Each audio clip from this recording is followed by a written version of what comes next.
Our first piece is Kentucky 1800 by Claire Grundman. It was composed in 1954 and revised in 1987. Now for your American history lesson. The settlement of Kentucky began in the mid-17th century by English settlers, followed by French settlers. By the late 18th century, American trailblazers began establishing settlements in Kentucky. Kentucky was considered to be extremely rich in natural resources, including game and salt, and there was an abundance of land that settlers could lay claim to. Shawnee and Cherokee Indian tribes believed that no one could own or purchase the land, which created great conflict. Kentucky gained statehood in 1792, when a state constitution was ratified by the U.S. government. In 1799, Kentucky's second constitution was established, in which slavery was deemed legal. This piece, Kentucky 1800, contains 3 folk songs: The Promised Land, I'm Sad and Lonely, and Cindy. The words of The Promised Land were written by Samuel Stennett, a Baptist pastor in London in 1787, but was originally set to a different tune. The first pairing with the tune used in Kentucky 1800 was thought to be derived from the dance tune I'll Go and Enlist for a Sailor, was in 1835. This first modification was attributed to Miss M. Durham of Georgia in the book Southern Harmony. Cindy originated from the North Carolina plantations. As with many folk songs, each singer was free to add verses, and many did. Cindy was a particular favorite for this, with many verses added, attesting to Cindy's amorous inclinations. Benjamin Wiseman, Dolores Fuller, and Fred Wise wrote a version of Cindy called Cindy Cindy. This version is the familiar one recorded by such performers as Elvis Presley, Johnny Cash, and others. I'm Sad and Lonely was first documented in 1927 by Carl Sandburg.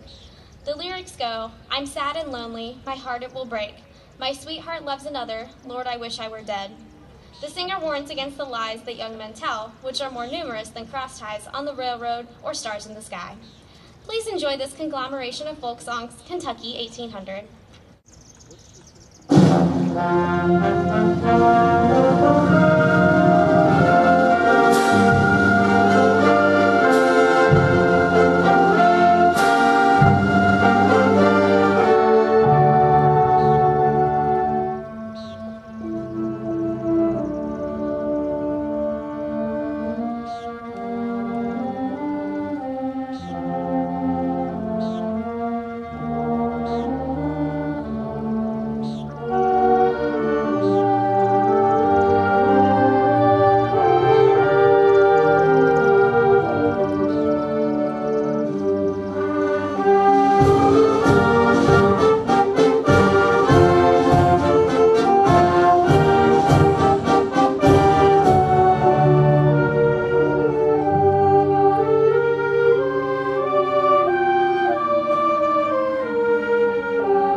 of Summer was composed in 1947 by Leroy Anderson.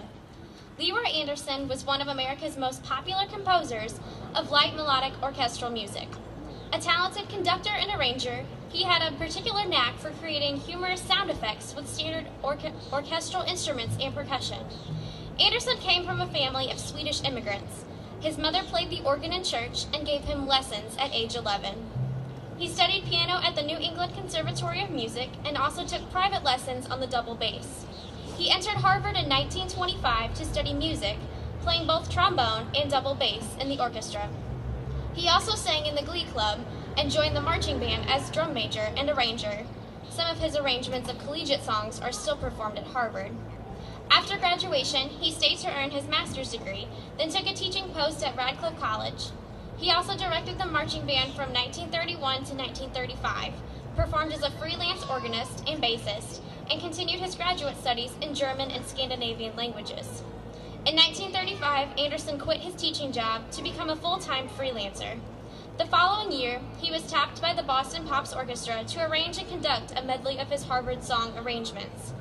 13 years after his death, he was elected to the Songwriters Hall of Fame. Orchestras across America made Anderson's catalog one of the most performed in the country during his heyday. What was more, Anderson wrote different arrangements of his works for musicians of all different skill levels, helping ensure their accessibility and permanence in the orchestral/band repertoire.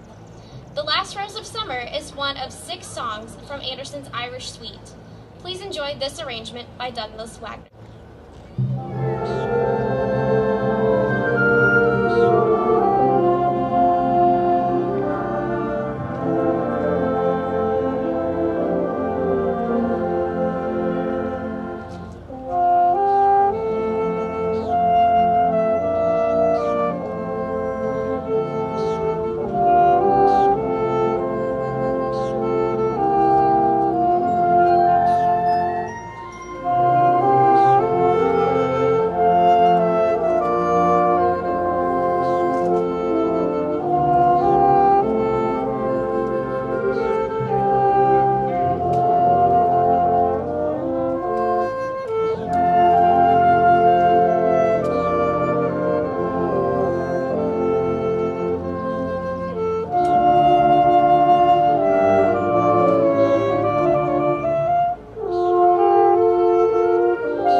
Cross by Carl Stroman.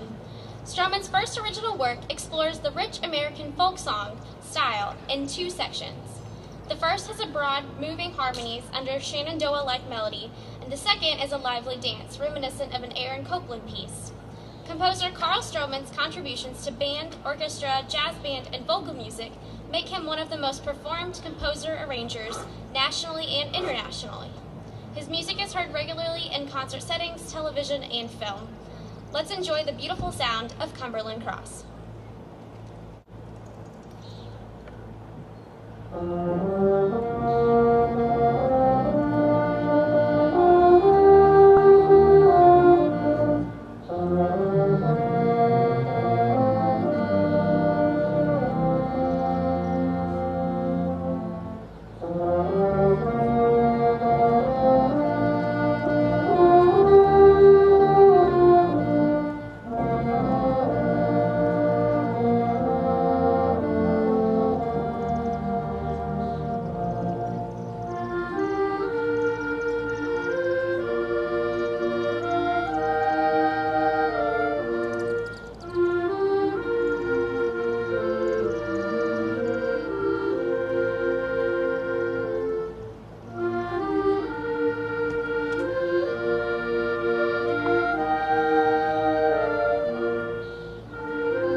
By Leroy Anderson was written in 1947.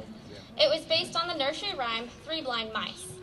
Over his lifetime, Anderson published 72 compositions, of which 4 were multi-movement suites or musicals. This season, you have only heard 9 of Anderson's compositions or arrangements, which means we have a lot to cover next summer. We are open to suggestions also. For his contribution to the recording industry, Leroy Anderson has a star on the Hollywood Walk of Fame at 1620 Vine Street. He was also inducted into the Songwriters Hall of Fame in 1988, and his music continues to be a staple of pop's orchestra repertoire. In 1995, the new headquarters of the Harvard University Band was named the Anderson Band Center in honor of Leroy Anderson. The Leroy Anderson House on Woodbury, Connecticut, has been placed on the National Register of Historic Places. And I'm sure you've learned enough about Leroy Anderson tonight to satisfy your intellect till next year, so please enjoy this timeless piece, Fiddle Faddle.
Next, we'll hear Music of the Night from The Phantom of the Opera by Andrew Lloyd Webber, with additional lyrics by Richard Stilgoe.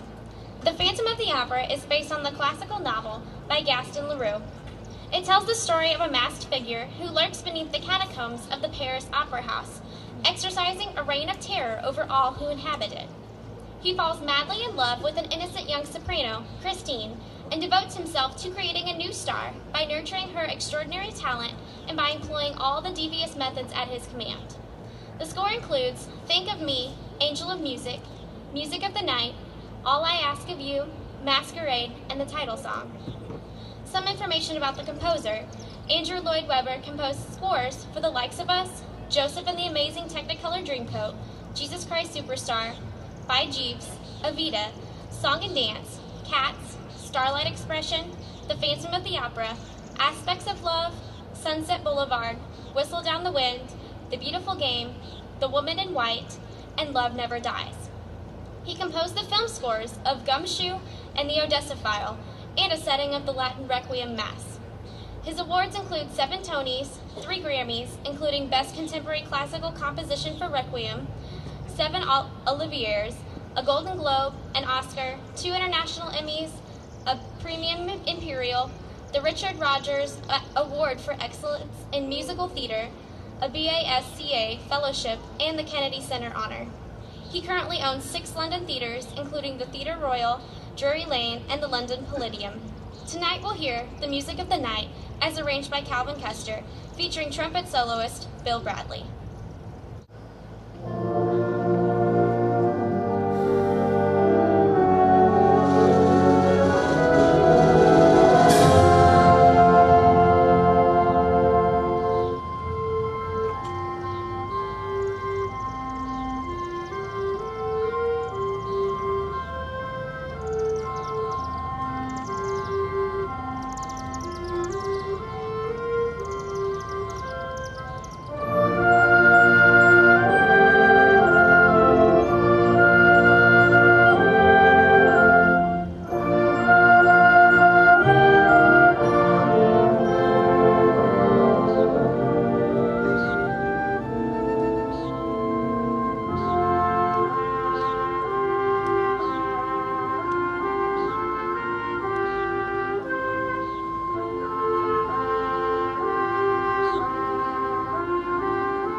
medley of Percy Grainger tunes, A Grainger Suite, as arranged by Frank Erickson. The pieces included in the suite are Country Gardens, Irish Tune from County Derry, and Molly on the Shore. Grainger was an Australian composer and arranger who played a prominent role in the revival of interest in British folk music in the early 20th century. In 1905, inspired by a lecture given by the pioneer folk song historian Lucy Broadway, Grainger began to collect original folk songs. Over the next 5 years, he gathered and transcribed more than 300 songs from all over the country, many of which have never been written down. From 1906, Grainger used a phonograph, one of the first collectors to do so, and by this he assembled more than 200 Edison cylinder recordings of native folk singers. I hope you enjoyed this collection of folk songs, A Grainger Suite.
will bring many popular refrains, most of which you should easily recognize. Hollywood Milestones, arranged by John Higgins, includes classic themes from Jaws, Where Do I Begin, Star Trek, Raiders March, Chariots of Fire, Back to the Future, E.T., Beauty and the Beast, Jurassic Park, Forrest Gump, and Apollo 13. Arranger John Higgins is managing producer and editor for Hal Leonard Corporation, the nation's largest publisher of printed music. He began in the music field as the student arranger for the University of Michigan Band under Dr. William D. Ravelli, and gained invaluable experience as a public school music teacher in suburban Chicago. A co-author in the Essential Elements series of methods, John is best known for his many compositions and arrangements for choirs, bands, and orchestras. Feel free to sing along or tap your toes to these Hollywood milestones.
Clarinet Candy, a piece with some fast fingering featuring, you guessed it, the clarinets.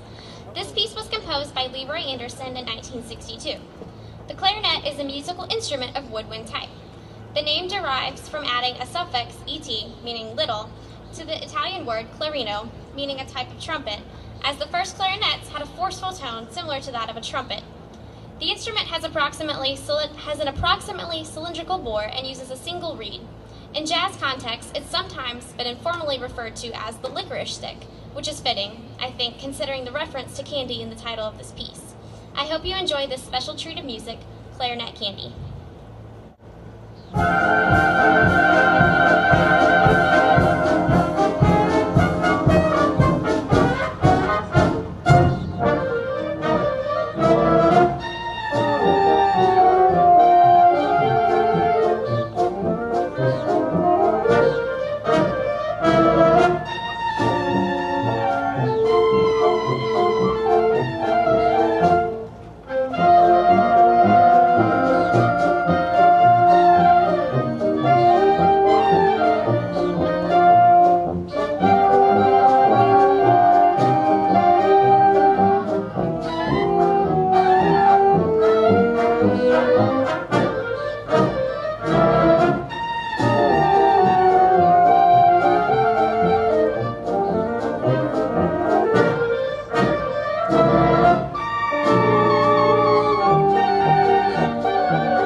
Our next piece is going to be Invincible Eagle by John Philip Sousa.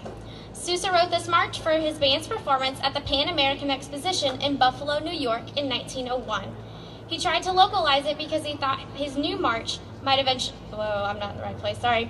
He considered naming it the Spirit of Niagara in recognition of the exposition, but decided not to because he thought his new march might rival the Stars and Stripes Forever. Soon after its premiere, Sousa described the conviction and spirit which compelled him to compose this march, noting, it is what I call one of my sunshine marches. Some of my heavy marches are intended to convey the impression of the stir and strife of warfare, but the Invincible Eagle shows the military spirit at its lightest and brightest, the parade spirit, with the bravery of uniform, the sheen of silken stands, and the gleam of polished steel. Please enjoy this march, The Invincible Eagle, led by our guest conductor, Mr. Alfred Kaiser, the choir director and organist of the St. Genevieve Catholic Church.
close our concert this evening and our municipal band season with a tribute to our town.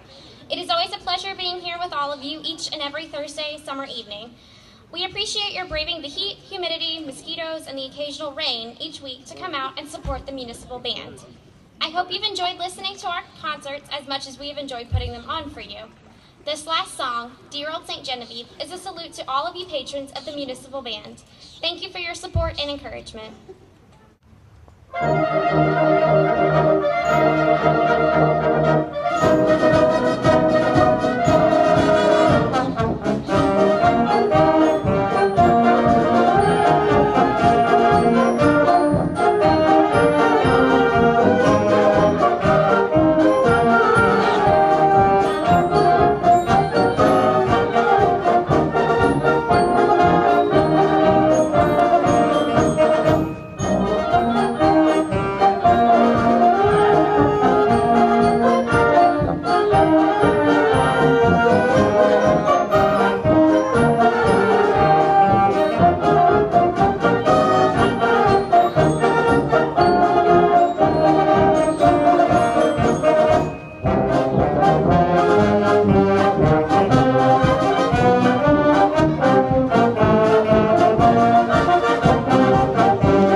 Thank you all again for coming out again, and thank you Jim Dunzy and your setup crew for setting up. Thank you Channel 798 for recording all of our performances.